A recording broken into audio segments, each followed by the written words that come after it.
The concept of hegemony was brought to light by the Italian Marxist Antonio Gramsci in the beginning of the 20th century. His viewpoint, however, was more humanitarian than Marx's economic determinist stand. The notion of dominance comes into play here. Hegemony is simply defined as a situation where a particular way of seeing and doing things becomes dominant. Cheney further stresses that Gramsci's view opposes the idea of domination using force. This notion is a useful and innovative tool, since historically the dominance of a social class over another was always done using coercion or military force, leading to important conflicts among groups. Dennis Mumby, a researcher in the field of organizational studies, defines hegemony as a process through which certain conceptions of reality come to hold sway over competing worldviews. Participation is a social construct, and it is critical in order to reach consent from members of a group.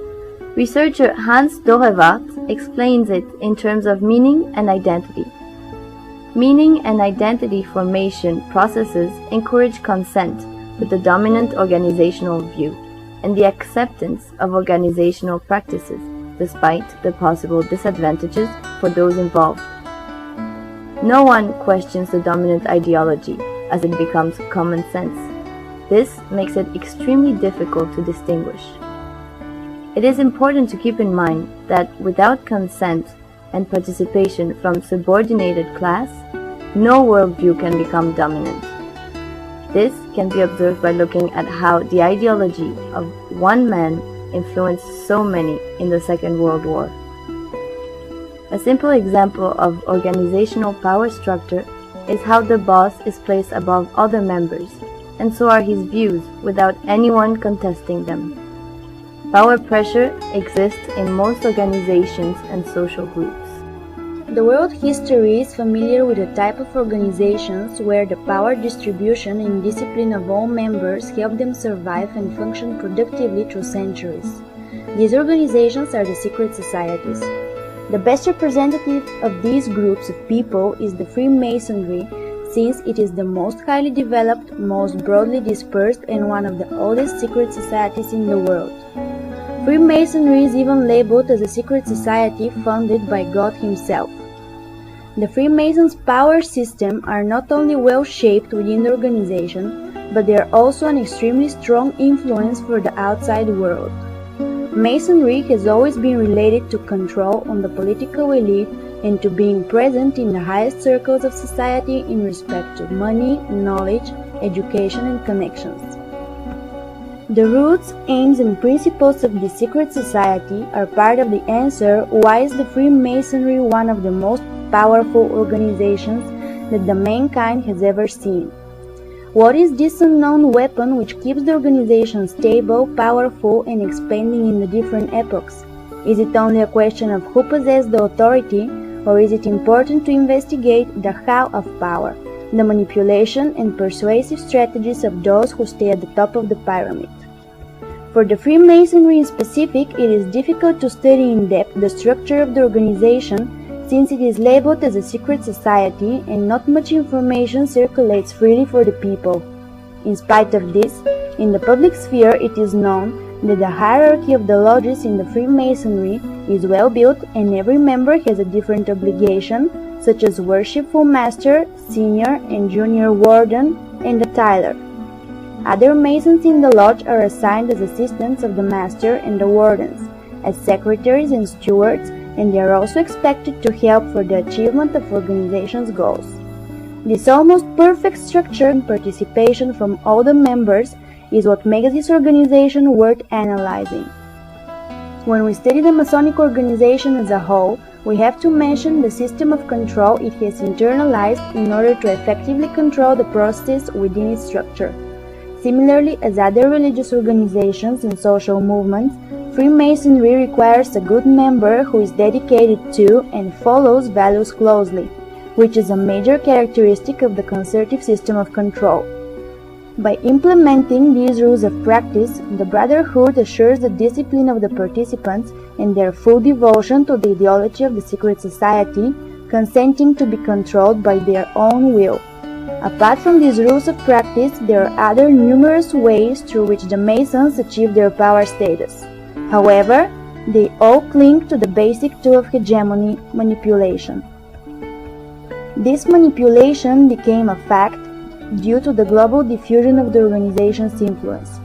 Starting to spread simultaneously with the expansion of the British Empire, Freemasonry contributed to the developing of transoceanic connections, establishing a global network operating on a practical and ideological level.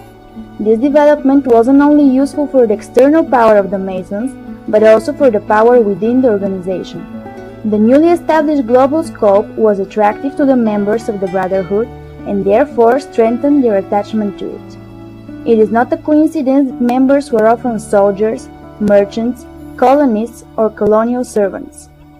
These groups of people were traveling most of their time and hence experienced the need to belong to some place, and this need was fulfilled by the Freemasonry organization, which comforted them by its familiarity of Masonic rituals. Furthermore, members, being only men, were often bachelors who traveled through the empire and as a result hadn't settled down. This lack of emotional attachment made the feeling of companionship between the members even stronger. As a result, these emotional and mental connections fostered the imperialist identity of the Masons. Once the attachment to the organization is indirectly established through the benefits provided by its membership, the more direct control over the members is exercised through rules and guidelines. In addition to the creation of an ethical system guiding the behavior within the organization, the structure and practices contribute to a safe space for the members, where politics and religions are forbidden as a topic of discussion in order to prevent tensions and conflict. However, political and religious aspects are driving forces behind the organization's activities, and therefore, by preventing the members to discuss those, the organization reassures that its activities are not verbally questioned and disputed in the lower levels of the Freemasonry lodges. Once the control within the organization was established and nourished, the organization was ready to spread its power in the outside world. This control was enabled by the main possessions of knowledge. As mentioned before, Freemasonry has always been related to the highest layers of the public sphere, where the white, wealthy, educated men were in control.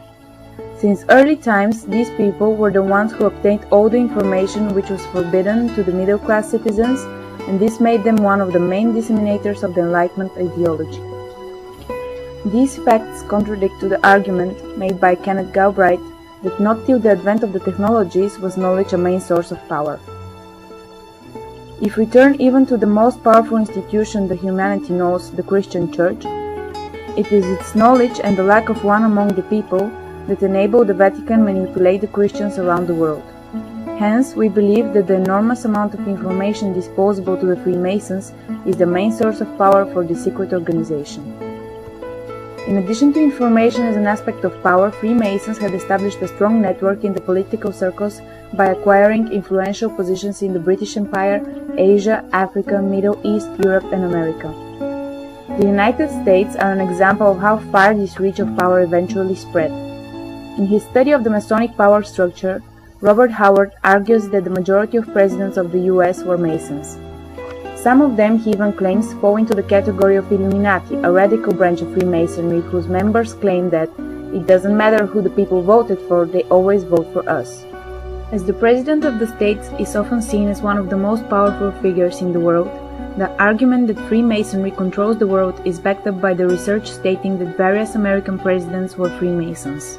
The President's participation in the Masonic lodges is just one of the indications of how the hegemony of Freemasonry is both widespread and subtle. Considering that the Masonic organization was a salient, identifiable aspect of British imperialism, a contributor to the creation of Western hegemony, an organization acting in ways that are subversive and which involve philosophies subscribed to egalitarian, communitarian, and libertarian anarchy, the Freemasonry could be seen as a perfect example of how an organization could achieve hegemony both within the organization itself and also outside in its external environment.